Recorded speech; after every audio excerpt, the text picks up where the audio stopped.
Welcome to Hot Women Wanted. We're three childhood best friends who have been through it all and talk about it all. Everything from hot flashes to hot takes to hot topics. So come join us.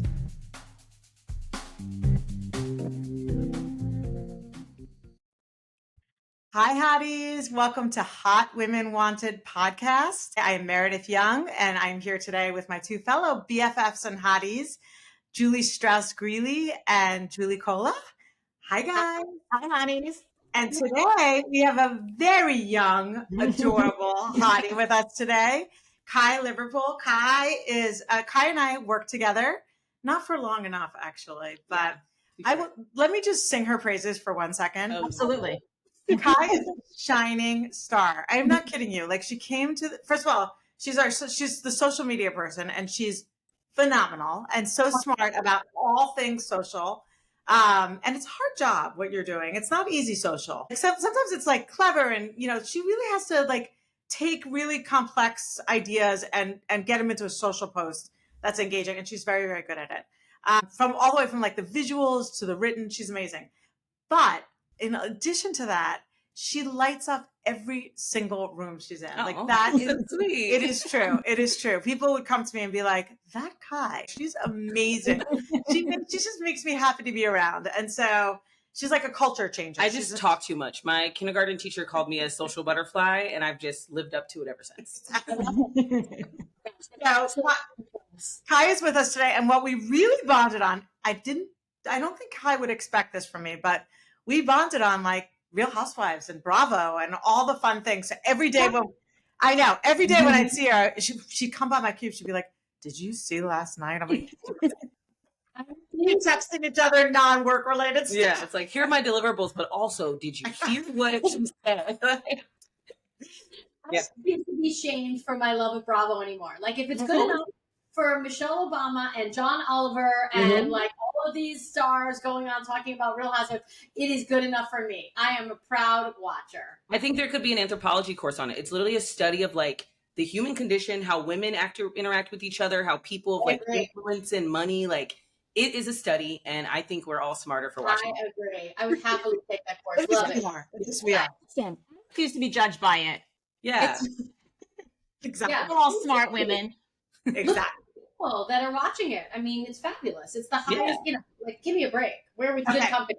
Well, I think we're starting in a great place with Kai, because the one thing we have with Hot Off the Press is obviously Taylor's new album. And Ty is a major Swiftie. Yeah, I'm one of the few people who I consistently have entertainment, because not only am I a big Beyonce fan, so I'm in the Beehive, but I'm also a Swiftie. And I've been a Swiftie since I was like 15 in my high school bedroom singing her heartbreak songs. Yeah. So this new album, I will say, I see all the discourse out there. People hate it and they're saying the lyrics are this and that. But I think we have to remember Taylor, she's been doing this for so long. She comes from such a serious place with her last two albums, Folklore and Evermore, like sobbing on the bathroom floor to those albums. And now she's happy. She's got her like hot football player, like not too much going on. I think it wasn't her himbo. Yeah, she's got her himbo. She doesn't want to like have to express these deep things anymore. I think she wanted to have fun and just like put out whatever for once. Like, she's always had to be calculated. And I think this one was just like, here y'all go. I'm happy and I'm getting married and I'm hot now. That's all. I agree. I have to say, I come from a Swiftie household. I first took my kids as a surprise gift at Christmas, Hanukkah gift. My youngest was 9. And in fact, we got tickets through a friend of me and Julie's, who's in the music business. And Taylor at one point walks to a center stage at Madison Square Garden. She walked right by our seats, literally grabbed a sign that my younger daughter was holding and said, "Thank you, baby," right? Looking right at her face. Oh, that's awesome. So, like, we are huge fans in my house, huge Beyonce fans too. We've gone to all the concerts. And it's like, I think this is just a fun, happy album. Like, I've had it on all weekend, and it's a bop. Like, I'm bopped. Yeah. I like it. No, I like it too. Now, I'm not a Swiftie conspiracy person. Like, how everybody's figuring out all the Easter eggs. I don't know all of that. But I did hear something. Now, I'm not, this is somebody who overthinks it too much. They think a showgirl has many acts. And this album is Act 1. And what is Act 1? Like, they're saying this album is Act 1. Oh, And then there's going to be more and more, you know, so everyone's like, oh, it's so light, it's so fluffy, it's so this. And they're going to be like, there's going to be more. Yeah, and people are breaking down the songs. Like the song Canceled, for example. People think that one's about Sophie Turner because she says in the song, me and you share the same like scars or something because they both dated Joe Jonas. Uh-huh. And that divorce got super messy. And she even let Sophie stay in her New York apartment when they was going through all of it. So there's tons of Easter eggs, but I could see it being like just the first act of, because that makes sense when you think of like a show. Yeah. That does make sense. I don't like that theory. I don't know if it's true, but that's just like one of the conspiracy theories. And then, okay, now somebody explain to me like the orange doors. I know like they're everywhere. They're all around the world right now.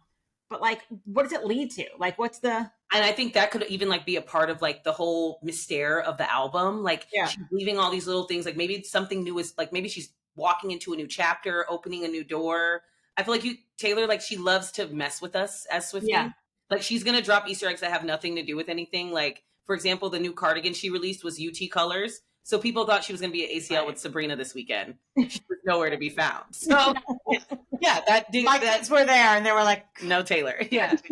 She's on the album. But yeah, so I could see the orange doors being like a symbol of like her, you know, new pathways or something. Yeah, I think it's that. I think it's new pathways, new doors opening, and also isn't the uniform for the Chiefs? It's kind of like a reddish orange. I don't know. Is it more red? I don't know. People were saying it's kind of like that. I don't know. Go sports.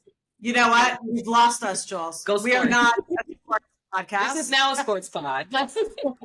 If a sports podcast can have Taylor Swift on as their most notable guest, then a reality TV podcast can talk a little bit of sports. We watch football in my house as well. So okay. Well, speaking of doors, why don't we talk a little bit about Dancing with the Stars? Ooh, okay. Walking through the doors. Adjust the volume. Jules, adjust the volume a little bit up. It's fully up. Don't worry about it. Oh, no.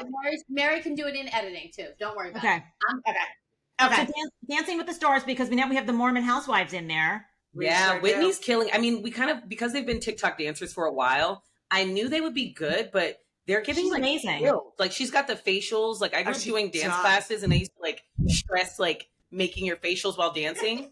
Whitney's a pro at it. Yeah. Not only that, she has so much chemistry with Mark Ballas. Like they are having so much fun.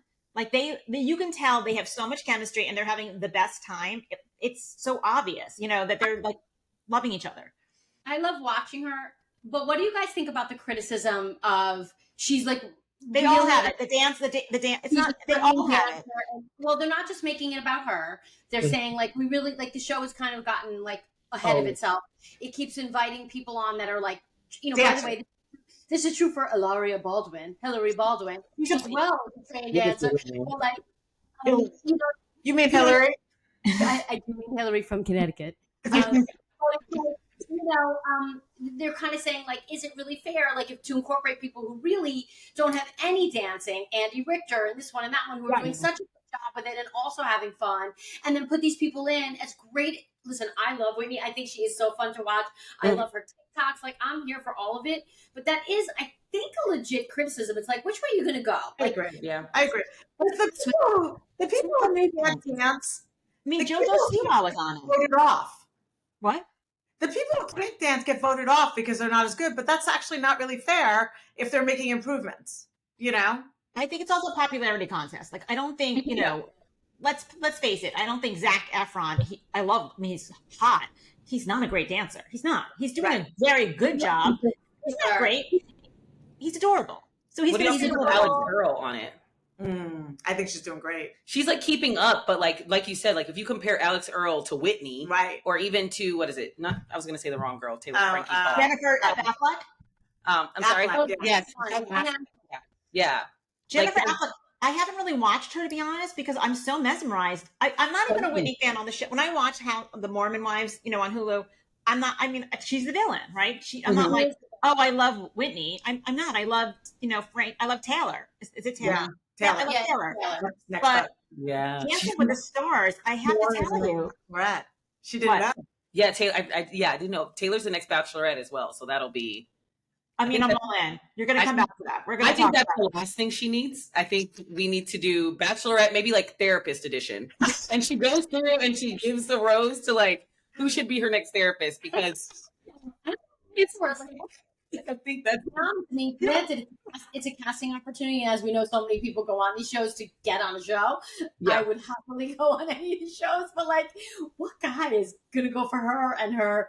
And they're three not going to be good guys. They're not going to different- be looking. No, They're not going to be looking for anything but fame. And so, like, by the way, it's never going No. to work out. yeah. No, And they're can just you doing it for the imagine when ratings. they- I mean, that's just for ratings. Yes. Like, can you imagine when we get to the family visit part and all the families were like, "So, Taylor, who's watching your multitude of children at this time?"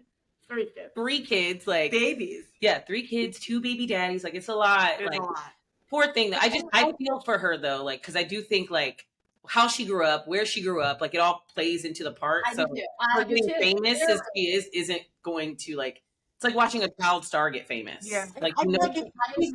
it's an opportunity for her. It's a very big opportunity for her, and she's going to take it. And you know what? I don't think she's taking it as I'm getting my husband. I think she's taking it like more money, more fame, more Yeah. opportunity, more More brand visibility. deals. she's got 3 mouths to feed. She has Yeah, 3 mouths She to has feed. 3 mouths Yeah. to feed. More visibility, 100%, and earn that money, girl. Like, Yeah, seriously. I mean, hey, You everyone's do. doing it. I don't doubt her. I mean, it's a good career. But Yeah. honestly, bringing it back to Dancing with the Stars, I mean, I think Whitney could walk away with this. Like, I think think she is. I think she's going to win. Yeah. I would love that for her. really Me good. too. The woman from Parent Trap is really good too. Elaine.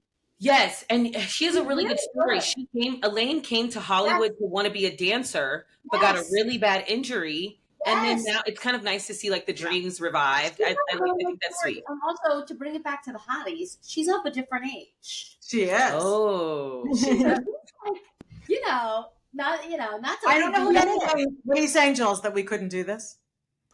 We could honestly, the one reality show we could do, because Kai, one of our favorite things to do during the week while we're watching reality shows is to talk about how we would be so horrible on it. Most notably, Traders and Survivor. Survivor. No, Survivor. Anything that requires one. anything that requires anything physical, we're always texting each other like, I would be out on this challenge. But anyway, I gotta tell you, the one thing show I think we would have, like, we could be okay, we couldn't win it, would be Dancing with the Stars. I think Dancing with the Stars is very hard. I think you're wrong. I think it's really hard. They do rehearse like 6 days a week. I think we could do it. I know. I think I they're think you're great. wrong. I think you can do it, and there's no doubt about it. I definitely think we could. I am coachable and I am trainable, and we could do it. Wait, speaking of that, how you guys all say like which shows? Do you all have Housewives taglines? No. You know, that's something me and my friends do. We like think of a new tagline each Just have to season. show you Dan's I'd have to really think about it. I don't know. Yeah. So that, Kai, you've caught me at my Achilles heel. I'm really not creative that way. Not great on your feet? Not great. No, I'm good on my feet. I'm good on my feet. Not I'm not creative on your feet. Well, Yeah. speaking of taglines, this is going to be a very good transition for the next. Let's go to the, instead of doing Miami first, let's go to Salt Lake City first because they introduced the taglines. Yeah. We did introduce the tagline. I love Mary's. What was Mary's? It's something. Mary's is I'm here to eat, drink, and be merry. Yeah, I love it. You have a cheat sheet in front of you. Which, by the way, Oh yay! is so Mary. No, I it's mean- perfect. It really summarizes her perfectly because Yeah. Mary is gonna be Mary is gonna be Mary. Yeah. And that is one of the things that I want in my housewives and I love about her as a housewife is Mhm. she is who she is. If she's gonna sit on that van and eat a Filet-O-Fish sandwich and not help push the camper out of the mud, she's gonna do it happily. And she Not loves here her for- grandpa husband, and She we don't care. does. Like Awesome. it's And the kid is struggling, and it's such so a, sad. so sad. That's very hard to watch. I mean, I really Yeah. feel bad for her son. Like, Me too. Did you see what happened with him recently? Like he's back in Yes. trouble. Yeah. yeah, It's a breaking and entering Yeah. charge. or Arrested something. for a misdemeanor trespass. Yeah. Yeah, that's. I worry for him. I do worry for him. I mean, I do that's a long road. It's not going to be like 28 days in rehab and he's okay. That's I a think long this road. season, like the first couple episodes, you can see that she's realized, like, you can, like, she said something, I think most recently, like, you can only help someone who wants to help themselves. Yeah. I think she's gotten to that point in his journey where she's like, I'm his mom and I love him, but I am going to have to let him, like, go through this. By the way, Andy did say on Radio Andy that Mary's tagline is his favorite too. He said that It it was thrown out a year or two before, and he was the one who said like, bring that one back, bring it back. It's a great one. It's a great Good. one. Because they'll all be Right. arguing and she's like, hey, can we order the appetizers? It's like, okay, Mary.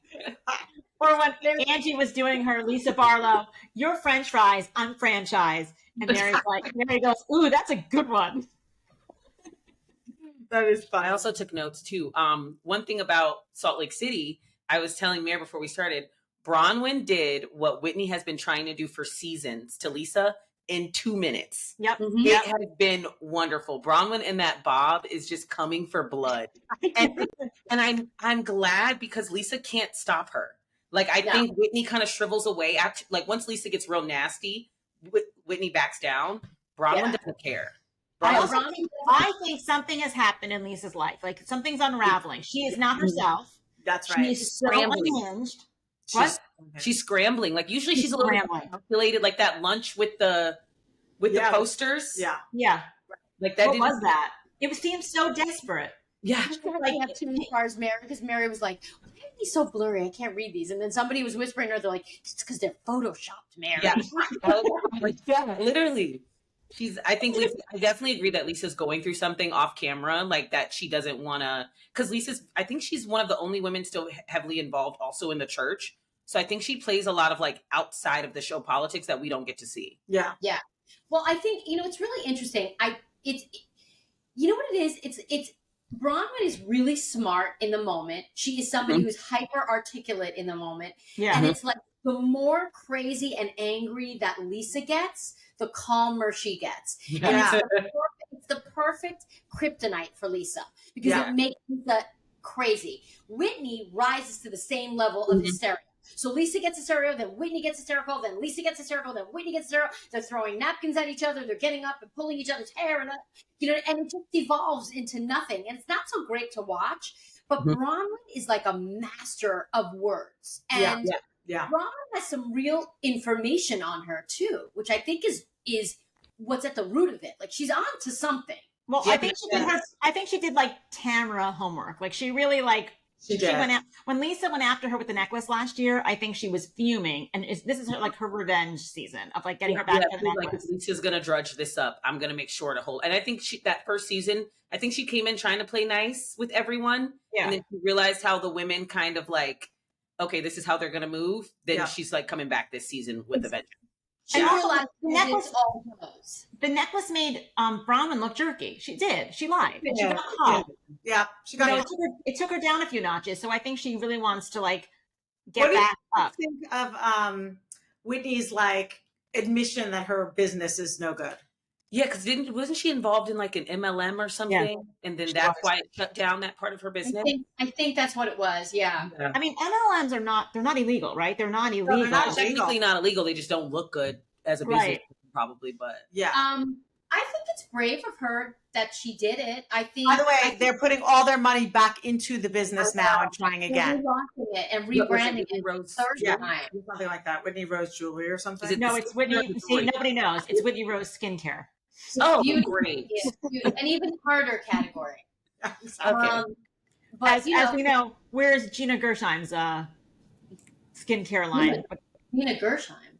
What's her name? Who's the one from OC? Oh, Gina Kirsch something.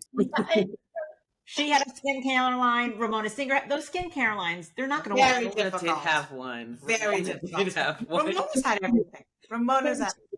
They are enthusiastic. Sonia and her. But I think it's good. The oven. Remember Sonia's oven? Sonia had an oven. I mean, easy bake oven. An easy bake oven for grown-ups. Yeah. And then she tried to do also a skinny cocktail, and Bethany's like, "I'm going to sue your ass in about 5 seconds." Oh yeah, I did. I would say Lisa Barlow is very litigious. Very litigious. Mm-hmm. She is waiting for a moment to sue you. Mm-hmm. She's just waiting for it to pop out of your mouth so she can sue you. She said in the last episode, she said, "I have lawyers for everything," and we're like, okay. And I don't like that. Don't be a housewife then. Okay, who was the guy funding? Who was the guy? The guy Bart is the one who was giving her all the money, and he's the one suing her. Yeah, who is that? Okay, so you guys don't listen to this podcast. Kai, I don't know if you do. Do you listen to Rachel Lindsay's podcast, Morally Corrupt? No. Oh, it's really good. I like it. I don't love Rachel Lindsay from Bachelor, but it's a good podcast. Sounds so familiar. Yeah. It's a good podcast. It's all about the reality shows. She had Lisa Barlow on this week as a guest. And I will say this, in a very calm situation, which isn't what the filming is ever, She was very poised. She answered all the questions, but she said she can't talk about that lawsuit with this guy. What'd you say, name? Julie Bart? Bart. I don't know his last name. Yeah. She claims that's the only lawsuit that's still open. Therefore, it is active litigation. She can't talk about it. But what she said to Rachel Lindsay was, let's put it this way: he's a former business partner. I emphasize the word former. So if you've ever been in business with somebody and then that relationship falls apart, you can figure out what went on. That's what she's saying. She's claiming all the other lawsuits were in fact dismissed. Yeah, but the thing with, allegedly for him, he lent her a lot of money. Right. I mean, $500,000. I mean, that's a lot of money. For what? Said, I can't answer any. And was it for tequila? It's for a lot of stuff. Like he's funding, like, basically, allegedly, according to, I have to say the rags, but that he's funding a lot of her lifestyle. Right. So I don't know if there was maybe a romance there, allegedly. I don't know. You know what I mean? That's what they were saying. That's what they tried to hint at. Yeah. I don't know. I really don't know. All I know is she seems unhinged. She does seem unhinged. But I have a question for you. I'm going to move it. What did we think of grouchy Braunwyn's husband? What's his name? Oh, Todd. When they're having their dinner together, of course, his grouchy husband's name, Todd. His arms are folded. They're having their dinner, and then slowly you realize she really has unloaded her entire family on him, and they're all living in his house. Right, and he's paid for everything, including her daughter's boyfriend. Yeah, and her dad is in like care. Yeah, he's paying for everything. He's flipping, and I'm kind of like, yeah, I'd be grouchy too. And even the yucky comment from her own mom, where her mom was like, "Well, you couldn't have done it without Todd's money." I was like, "Oh my gosh!" I know. Like, say that on TV. I mean, it's bad enough to say it face to face, but like on TV for the whole world to see. Yeah, it's a little. I like to say she made Sutton's mother seem charming. She did. And Sutton's mother is I'm scared of that lady. She's terrible. Sutton's mother says, "I love you." Granted, she was forced. Compelled, but like it took 3 episodes, but she ultimately did say, "Oh, Sutton, you know I love you." Now, Braunwyn's mom is like barely an associate. Like there was no none at all. To her credit, has been honest about her, everything. And I am sure her father was a pastor in this church. Like I am sure Braunwyn going off to BYU and getting pregnant at 18 and keeping the baby and not marrying this young man. I mean, that must have been for them. That's about as bad as he gets. And I think that he passed away really tragically as well. Yes, he doesn't did. even talk to the other. She's been super honest about it all. I've been on the Reddit threads trying to find out who it is and what. I thought her dad was alive. I thought he was in a home. No, not her dad. The father's father. Oh, the father's. Oh, the husband's. Okay, I was confused. Yeah. And then, do you think? I mean, if you were Todd, don't you think that's a lot to? That's a lot to put on him in a marriage. Yeah, that's a lot. And I can't tell. Like, it's hard to get a read on Todd because he just comes off as like rude and closed. Yeah. I can't know if it bothers him or not because he's just so kind of turned off. Yeah, he's so. I don't think Todd wants to be on camera. This was not his idea. This was his wife's idea, and he said, "Do what you want." She's like, "I want to be on this show." Like, she wanted the glamour and the fame, and he let her have it. But he's kind of like, in my opinion, he's sort of like, "That's your thing. I don't want any part of this." But like, sort of the Bravo contract is the husbands have to be on. Right. So when he's on camera, it's like arms folded, grouchy face. Like, he can't fake it. He can't. Right. So I don't mind that about him. It's like, him. I don't mind it about him. I don't mind him. I mean, I know a lot of people were super offended about him last season and the way he spoke to her. Like, I kind of think there's real love there, and I think there's like a lot of history there, and I think he threw this woman a lifeline. He really did, and she's genuinely appreciative of it. I think they don't strike me as a couple. They strike me as a father-daughter. He pays all the bills. He takes care of her. He sits there like this, like your dad would when he's disappointed in you. They don't strike me as like a couple. They strike me much more. I don't think he's a couple either. I think there's more of like a friendship there. And I feel like I wouldn't be shocked if he had a side piece on the side who's more his speed and they sort of have an arrangement. Like, I just think what it is like we hear about these relationships where the man funds it a lot. And I think because she's a housewife, I think people got so outraged because you got to see it up close. Like that power dynamic exists in so many relationships all the time when there's a more wealthy man and a lesser wealthy woman, but seeing it up close, I think is what bothered people. Yeah. But that's probably how the relationship is and has been for years. And that's how they operate with one another. Right. It's more like a business. Okay. Yeah. More like a business, like a business deal. Yeah. And should we move on to Miami? Yeah, let's do it. Okay. Miami. Let's start with Miami with the bombshell because we have to. We got it. We got it right there.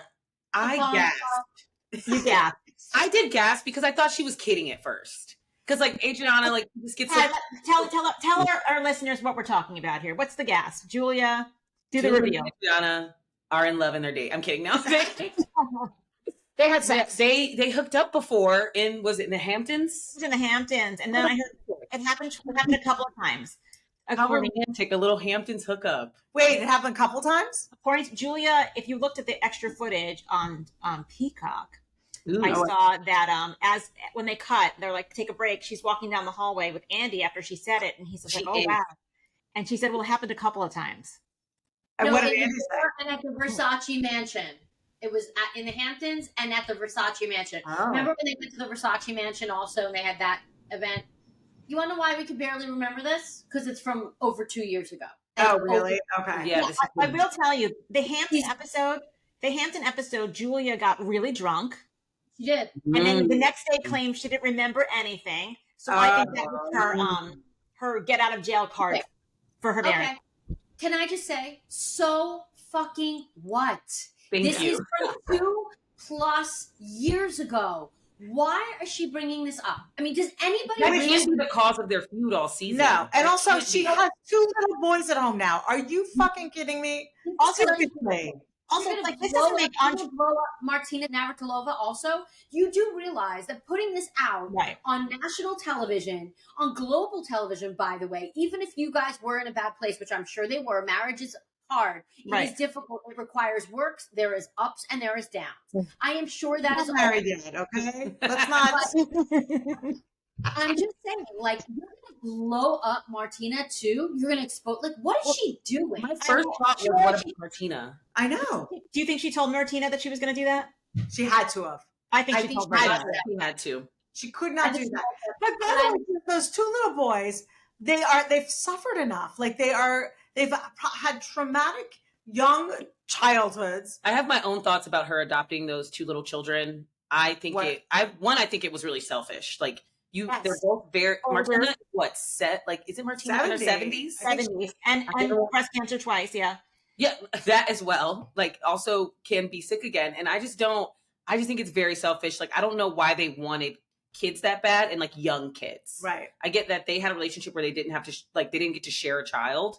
So I get how that could feel like you're missing something, but to adopt 2 like young kids and then like to make them 2 little black boys. And then the godfathers are these 2 older men who live in Spain. I'm like, that's the role model. So a little creepy. And then also they're not from America. So they're both 2 people who don't really understand anything about race relations in this country, how those 2 little boys will have to grow up as black men in the world. Yeah.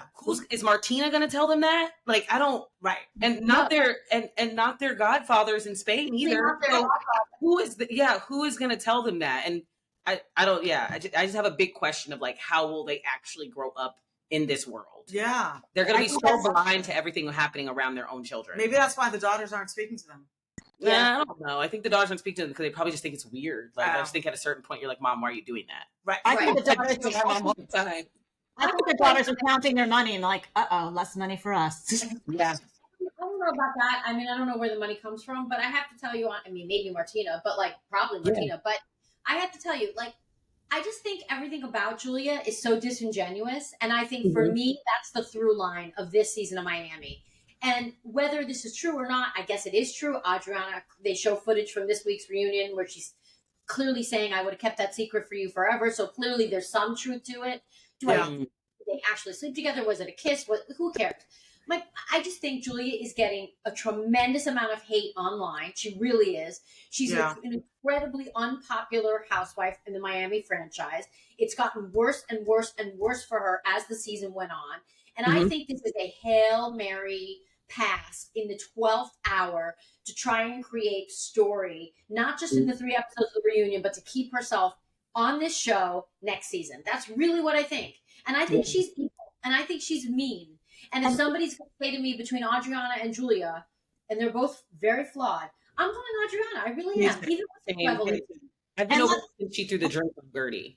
I'm going to bring this to my girl Guerdy, because Guerdy and Julia invited Guerdy on that yacht, that boat ride, the yacht, and ditched her. And the rumor was she ditched her because she had an affair with Captain Sandy. And I now think that is true. Sandy was engaged at the time, and she's now married. Listen, I don't know. I said allegedly. I'm not saying it's true. Allegedly, she was flirting with her, wanted to be with her, and ditched Guerdy and made sure Guerdy was nowhere near her. And that's the rumor. And I Julia, she reminds me, because even the way she's buddied up with Alexia and Marisol this season, she reminds me of like me and my friends. We have this term for girls who like you'll go out with them and they'll leave you in the club alone. Like me and my friends will go out, we stay together. Julia's one of those girls. Like she's swift. She's like shifty. Like, you know, she's gonna go with the popular girls. She'll leave you for the hot guy. Like how she left Guerdy for Captain Sandy. Like I think Julia's just not a good girlfriend and friend. And it's like now that we get to see her, she's just really evil on camera too. She is really. It's really nasty. Terrible. I'm not a fan. Yeah, I want to highlight here because a lot of it we didn't see during the season, but they showed footage at the reunion. And thank you, Bravo. I'm not normally on the side of Bravo, but thank you, because they showed footage of somebody who really loses control in a scary way. And does it physically and has done it a number of times. I think they showed three or four separate moments when Guerdy was trying to speak and be like, where's the outrage? Like, where is the outrage? Like, Guerdy is like, by the way, you guys, on the couch, I thought she was chilling when she was apologizing. Chilling. It was so like, I'm sorry. What more do I have to say? I was like, I had like a chill go through me. Like it was the most terrifying apology I've ever heard. I have to say, all the girls were bad towards Guerdy. I don't like the way they act towards Guerdy because they said, "Oh, we all got drinks thrown on us." I'm like, I'm sorry, Guerdy's recovering from breast cancer. I mean, and you're throwing a drink at her over like a comment. Like it wasn't even enough to warrant the drink throw. No, it wasn't. Like, I've seen some drinks thrown on Housewives, and even like in summer, it's like, but I don't think it warranted that. And then I don't like how Guerdy kind of had no ally this season because Dr. Nicole was gone. Kiki flip-flopped every other like kind of like way. It was really weird. And if anybody, I thought like Kiki would come to her side because that's kind of who she ended up being closest with at the time. Right. But I don't know what happened with Kiki. And it reminded me of Garcelle at the end of the season when Garcelle was like flying solo by herself. And I'm like, this is a weird feeling, Bravo. I don't like it. Yeah. And I really like Guerdy and also, it's like the whole breast cancer thing. It's like, my God, you can't acknowledge that you don't throw a glass of water at a woman who's recovering from breast cancer. It's deplorable. I mean, it really is. And they were comparing it to each other. And I'm like, no, you're not in the same boat, Larsa. You can't, I mean, you know, it wasn't petty fun. It's not petty fun to throw a glass of water at a woman recovering from breast cancer. That's not funny. There's something so petty. Right. Not good TV. It just it's like, don't bring up something that happened to you 2 years ago and say, oh, well, nobody stood up for me then. Like, okay, so we're just going to keep going down this road where a wrong is a wrong is a wrong and nobody's ever going to wrong the right. And also, it's like, Bravo kind of does. I agree with you, Julie. They kind of marginalize certain housewives and certain characters. And it's like really becoming a little problematic, I'd say. And somebody's got to advocate for Guerdy. And I, in that moment, I wish Andy, you know, there's so many moments where you want Andy to do a better job. That was one of those moments. Like, well, he kind of went after Guerdy. He was like, Guerdy, she's apologizing. What more do you want? I thought it was a shitty look for him. I thought it was a real shitty look. Me too. I didn't like that either. Didn't like it. I did think Alexia at least tried and gave a very good apology and said, when I watched it back, I really felt ashamed of myself and I absolutely should have spoken up and that was not okay. And there's no, you know, I think she, believe it or not, for all of her whatever, she at least was a little self-reflective. And let me tell you why, though. The reason she was more self-reflective, they got very bad press on social media. When that all aired, they thought, oh, we're like, you know, we're in the right. And social media on TikTok, they were going crazy against all the women. So that was their way. Oh, the reunion, you know, Alexia is very smart. Well, that's also why they're continuing the fight with Guerdy too, because they're saying they thought that by the end of filming, everybody was good. Guerdy had accepted Julia's apology. They were doing things together. And then the season ends. They have not filmed the reunion yet. And Guerdy started going on social media and blasting all of them. So they were kind of saying, like, what the hell? Like, we all thought everything was fine. And then you're making us look bad on social media. And now we're getting all this hate. I think Guerdy just felt vindicated. Like she said, you I guys agree. finally see it. And she just spoke about it. I feel like it's fair. Like if you want to, I feel like as a housewife, if you're going to play ball, play ball. Exactly. Like if we're getting dirty and nasty and mean, we're housewives. That's what we do. I don't know. Right, I feel agree. like they got a little sensitive when the social media, I think people care about the optics in social Yes. media. People That's what start they to change their stories. But I'm like, no, during filming, we were all being really nasty to each other. Let's keep the same energy. Well, Yeah. on a lighter note, Adrianna on her social media, she did say, "You think that's the juicy part? There's more to come." I heard that. I heard that. I love Like, her. Stay tuned. She's just like, "There's more." Oh God, I can't wait. I can't wait. You know what I love? You know what Bravo always makes you? It's like part 1 is like kind of good of the reunion, then 2 stinks, and then 3 would have been the bombshell. They did the bombshell right off, so there has to be more. There's gotta be And it's more. 3 parts, I think this one is. Yeah. It is. It's in parts. And Andy Cohen said it carries through all 3 parts. Jeez. All right. Well, I'm just going to segue into to say one thing, which is that I am watching Love is Blind, and it is unwatchable. Okay. It's unwatchable. It's a little scary this season. I've given up on Love is Blind since season 1. I think the show was made for Cameron and Lauren to find each other. And they did. And that's And now great. they- And now they're having a baby and it's beautiful and their relationship is authentic. And the I know. show there. Right. I don't any couple that's Although, coming. as I've said in past podcasts, believe it or not, when you stack it up percentage to percentage, that show has the highest success rate. Really? They really do. They do. Are any of the bachelors and bachelorettes still together? Oh yes, yes, yes. Yes. Yeah. Oh yeah.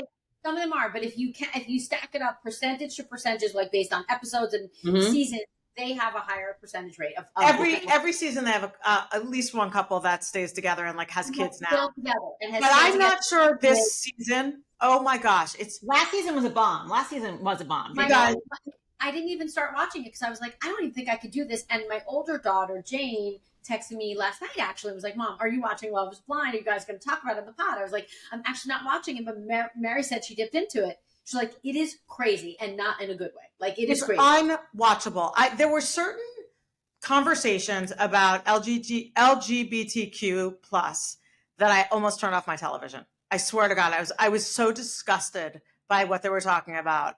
It was horrible. I haven't seen it. It's not not in a good way, you guys. It's not like I'm plugging this. I'm saying like, and then you were talking about what's that guy's name?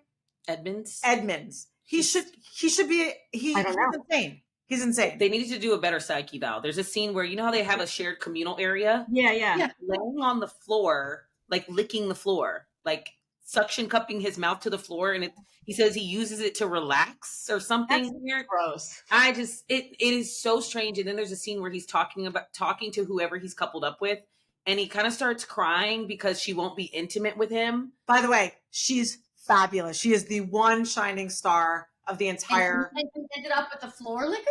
Yeah, the floor liquor, right? And then there were no good guys. She really didn't have a lot of options, if I'm being honest with you. God. And then like he's crying in bed with her because she won't be intimate with him. 1, that's coercion. Yeah. And then 2, Right. like, what he's saying during the argument, like you can tell he's like very unstable.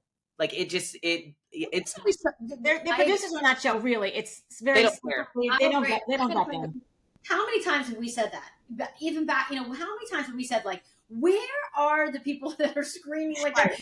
Like, this is easy enough to find in a background check. Like, is nobody like scrubbing their socials and like going like, who are they using for background? It's like terrible. Horrible. I know someone personally from a previous season, and in real life she's a little like really? She's a little quirky. Really? Yeah. She's a little quirky. I'll message who it is after that. Season got big, and her drama got pretty big with one of the guys. Yeah. It was I think you have to be a little bit quirky and quirky to thing. That I is think you got to be juicy. a little bit quirky to go on the show. No, you do, and she was definitely a quirky girl. Sweet, but definitely a little like. I think that their casting is strategic. Okay, let's wrap her up. Okay. we're going to give you the closing hot take of what right now, what's your feeling? What do you think is the strongest Bravo franchise right now? Not French fries, franchise. To quote. I'm going to go 50-50 if that's okay, between Salt Lake City and Miami. Yes. They both have, even though Salt Lake City is only a couple episodes in, it's strong. Like chalking up to be such a good season. And like last season and like all the previous, like the drama's been good on Salt Lake for a while. So I just think they're strong. And then Miami as well, because their drama has been good and Miami doesn't get the attention it deserves. But I also think those are the two franchises where we can still see the housewife, like their wealth. Yeah. I think, for example, I love Potomac, but I don't want to watch a housewife in a townhome that I could also buy. Like the whole lure of Housewives is it's like, I want to see Braunwyn lie about $1 million necklace because that's in her realm of the world. Like, yeah, she lied, but she does go shop for $1 million jewelry. And that's something I don't do. Housewives need to be unrelated. Right. I agree. I want to see. I have to tell you, first of all, I'm the only one of the three of us that has watched Potomac. I have not started it so far this season, but I've watched Potomac for the last 2 years. And I do like Potomac, and there's some real characters on there. Yeah, the characters are great. It is like, where are we? Their girls trip to Austin. No, you didn't see. Their girls trip was here, and they were staying on Rainy Street. What? I was like, that's not even anything fun to do. They went to do the chicken shit bingo. Oh, God. And then tell you something. I have to tell you something else. I think OC is not bringing the wealth either. Other than head down. Double thumbs down. I want to see unrelatable women argue about things I can't even fathom doing. Yeah, it's the fun of it. I do think Potomac is chalking up to be a good season because, as we all know, Karen Huger was released from jail. Episode 1, first 2 minutes, she's mic'd up getting released from the clink. Like Housewives is back. Like already mic'd up in the car. Like you can hear her sniffling and like she's like taking off the handcuffs and you get all the sound bites. Real Housewives is back. If Jen Shah isn't mic'd, if they don't have a mic on her the second she gets out of prison, I'm gonna be pissed. Seen how strong Jen Shah looks? She has glowed up. She is going to beat Heather up when she gets out. Oh my God. She's training to Heather. Like, I'm scared. We training of us need to go on the prison boot camp. We are. Send me, Jen, is there room in your cell? And she's in the same prison as the lady, the scammer, Elizabeth something. Yeah, Elizabeth Holmes. Oh, yeah. They're besties, apparently. And Ghislaine Maxwell. Yeah. They're all together. They're all hanging out together. But listen, listen, both the crimes were horrible. I think it's absolutely just that they went to jail. Karen Huger, 3 DUIs. That is just disgusting in this day. But call an Uber. That is absolutely disgusting. And you should get down and kiss the ground that you didn't, God forbid, hurt somebody else or yourself. But I mean, that compared to, Andy Cohen says he never wants to see Jen Shah again. I believe it. He's never going to. I don't believe him for 1 second. And by the way, he took that back already. He did? Back? Yep. He said I spoke too soon. He's like, you never know. Someone reprimanded him for I that.